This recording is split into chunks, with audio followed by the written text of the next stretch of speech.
What's up? Welcome back to my channel, or for the first time if you're new, I'm Sylvan, and today I'm going to be reacting to Vivian's character demo, Love Like a Bouquet. I'm very curious to see what this ends up being like. I'm very intrigued by the fact that the thumbnail is 2D art. Maybe we're gonna get the Haramasa treatment. I would be very happy if we did, so I'm not going to delay things at all here. Feel free to like and subscribe if you enjoy the video, leave a comment on your thoughts, and let's get into this. Alright. I hope this letter finds you well.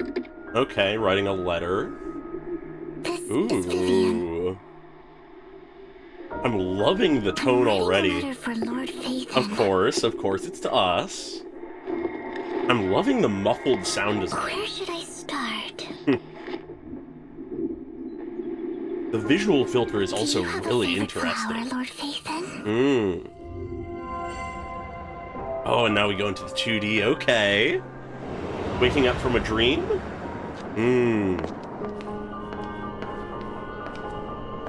Music is subtle, but I like it. Oh, a flower growing in an inhospitable location. Oh, you're here. Who would that be? Us? Then let's go. Piano is so good. God, this is beautiful. Are we sure this isn't an animated short? We'll be together again next year. I don't mean it like that. Ooh, God, the colors are so good. Oh. Oh, like a wagon of flowers, presumably being sold. It's just Willow Bouquet. Ooh, Hope you understand my feelings. I loved the way that we followed her steps there. Ooh. Oh, lost the umbrella. I'm loving the focus on her steps. Oh, wow. Okay. Big old field of flowers. Got the umbrella back. I'm loving the song. I also love the floatiness of her. Matches her kit. Look at me.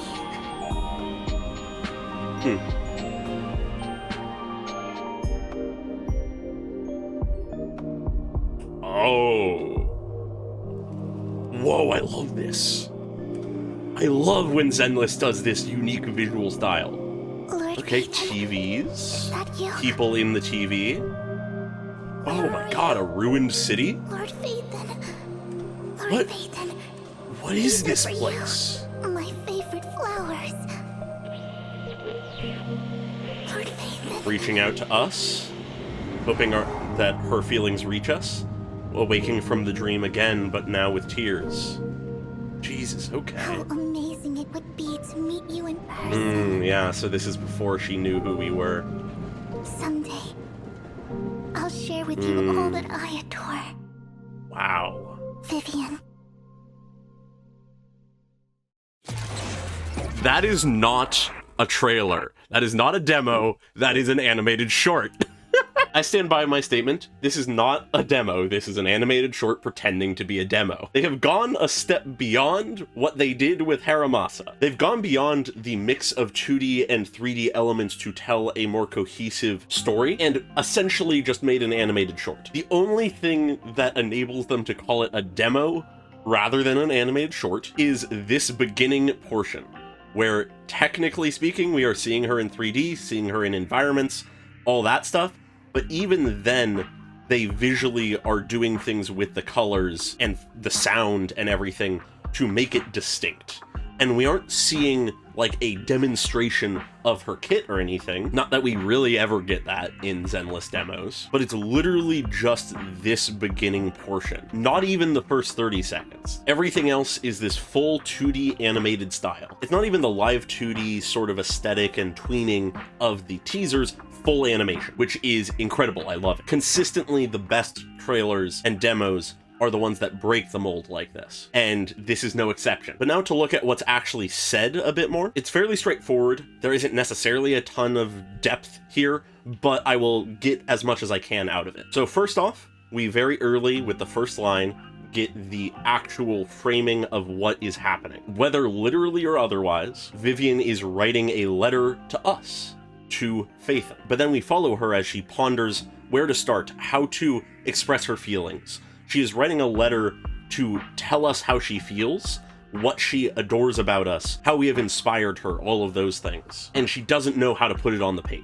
But she does seem to find a place to start, even if it is not a direct expression of her feelings. It is a question, a way to break the ice of sorts. She asks, "Do you have a favorite flower, Lord Phaethon?" It serves to show that she cares about us, that she wants to know more about us, that she wants to meet us someday and learn what we are like, what we like, so that she can better express her feelings towards us. But then we shift out of the 3D into the 2D. For the first time, she wakes up from a dream, that dream being this initial portion of her in this dreamlike haze where everything's filtered and muffled, and she seemingly is the only person in town. There is this dreamlike aspect to this initial portion. But she eventually wakes up, calmly this time. She steps off of the train, off of the subway, and as she goes to leave, she notices a flower. She reaches out to the flower, touches its petals, but then another petal moves by, and she looks to us, to the person behind the screen, which, because we also know this part is a dream, seeing as she wakes up again later, I interpret this as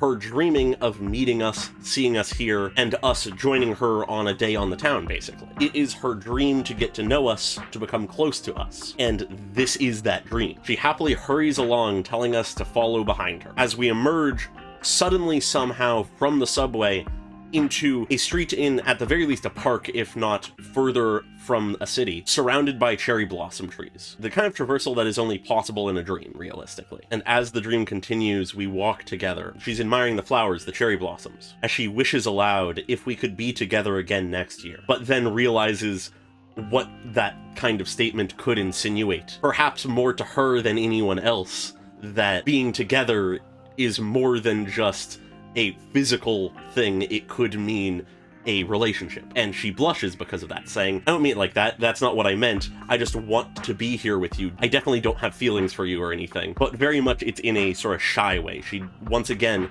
the core of this demo is she is struggling to express her emotions. She is stumbling over her words, even if she is doing it in a very cute and eloquent way, and this is such an example. We continue along. She spots all along the side of the road a cart of flowers, and it's as she looks at these flowers, she ponders to herself, she questions, "Will a bouquet help you understand my feelings?" And that is where the dream and the reality blend. Her dream is to meet us, to be close to us, for her feelings to come across to us. Yet also in this dream is her fears.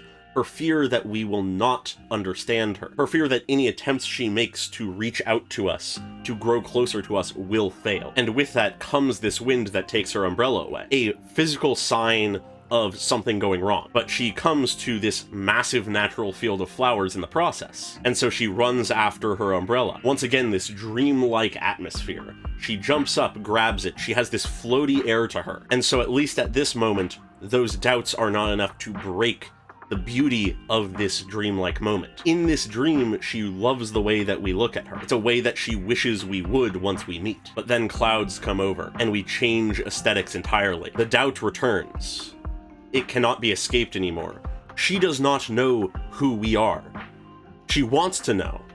She asks, "Is that you, Lord Phaethon? Where are you?" Despite her dream being to meet us and grow close to us, the reality that she has not found us, and maybe never will, bleeds into the dream, turning it to nightmare. The beautiful dreamlike flower field turns into a ruined city, floating in nothingness, becoming black and white almost entirely, fully grayscale essentially, with the only exception being the light of these TV screens, which is actually a very fitting visual for us, seeing as Phaethon is a proxy who is, despite how much we spread around our true identity, to the majority of people, a faceless proxy who beyond any other proxy has the capacity to hide our identity because we ourselves are never putting ourselves at risk. Until now, of course, but that's a whole other discussion. So us being this blank silhouette behind a screen that when she approaches it, we walk off screen, does a great job of visualizing how distant we are. We are never in person. We are always separated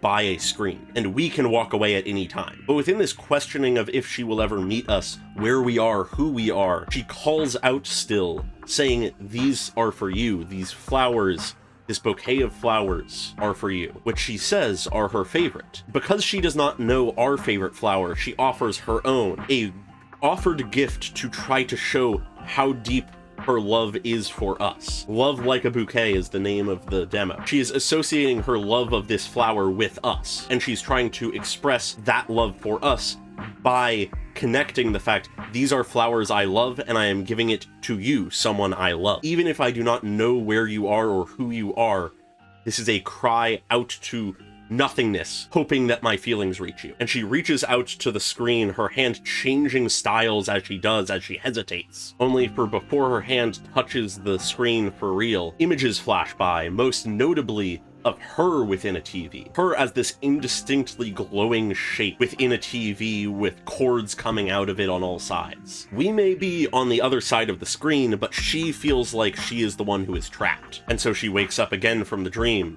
now crying, fearful that this day will never come where we meet. And now, in reality, she says within the context of this letter she is writing to us, even if she has no way to get it to us, how amazing would it be to meet you in person? Someday, I'll share with you all that I adore. And with this, we have this teddy bear sitting across from her, which she has given this bouquet of flowers. She wishes to share her love for us, with us. She wishes to share everything she cares about with us. She wishes to be understood and not turned away. For one reason or another, she has latched onto Faithin as a person who could understand her, who could welcome her, who could love her. And so she desperately aspires to be able to make that connection. Everyone else in her life, other than Hugo, realistically, has pushed her away, called her ability a curse that brings misfortune. And so even when she is taken in by Hugo, she has described Hugo as more of a quiet older brother who takes care of her, but is not open about himself. That is something she desperately needed, but it doesn't serve the same purpose that her idealized relationship with us would be. And we can see how she nervously clenches her hands under the table. She is desperate for this. She is nervous about this. She hopes that her feelings can get across, but she doesn't know if they will, or if they could even reach us. And she says that as she signs off with her name. And of course, in many ways, her feelings have reached us. We now, in the story, have met her, have accepted her, let her stay within our home, with the potential of growing closer in time. Of course, not all things are happy between how things have gone with Hugo and her vision of our demise, but in a certain form, her wishes are coming true. And I only hope that by the end of the story, or at the very least this chapter, that she will not be left alone again. But with that, I think that is just about all of the narrative and thematic content to this. Otherwise, all I really have to say is this looks fucking beautiful. The colors are done amazingly. The fact that it's full animation is incredible. They really went above and beyond with it. From this point on, it is immaculate. It is incredibly good. I love that they did a second visual change. They didn't settle for just having full animation after a little bit of 3D, but instead they went for the even more distinct style afterwards to show the shift in her mindset and her fears seeping in. Where in this moment, she is peaceful. She is laying in a bed of flowers with us, happy, content. In this moment, she is alone, faceless, with flowers on her chest, almost as if dead. It has almost that funerary vibe to it. Of course, she sits up. Of course, she starts looking for us, but visually, it carries so much of the weight of showing this sudden shift, the way that her fears are manifest, her fear of loneliness above all. She's almost ghost-like during this time. But even then, one of the standouts is this moment, as I called out not long ago.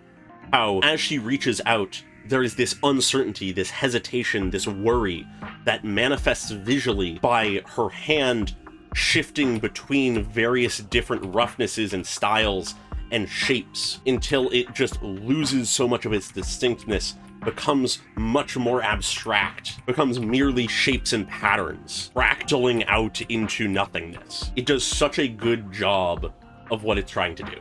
and I love it. And the last thing I want to acknowledge really here is something that only just occurred to me really, which is, though this is largely in grayscale at this period, there are two main distinctions.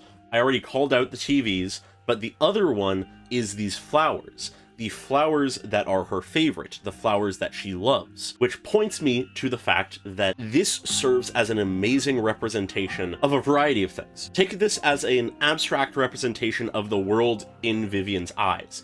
It is dark, it is desolate, it is in ruin, but two things light up that world. Two things bring color to it. Two things she loves. These flowers and us. They are of different colors, but they are the only thing bringing color to this otherwise black and desolate world. And that is just really good. I love that. It's using color to tell a story, and it does it really well. But with that, I think I will leave things here. I think I have touched on just about everything I want to. So feel free to like and subscribe if you enjoy the video, leave a comment on your thoughts, and I hope you all had a great day. Goodbye.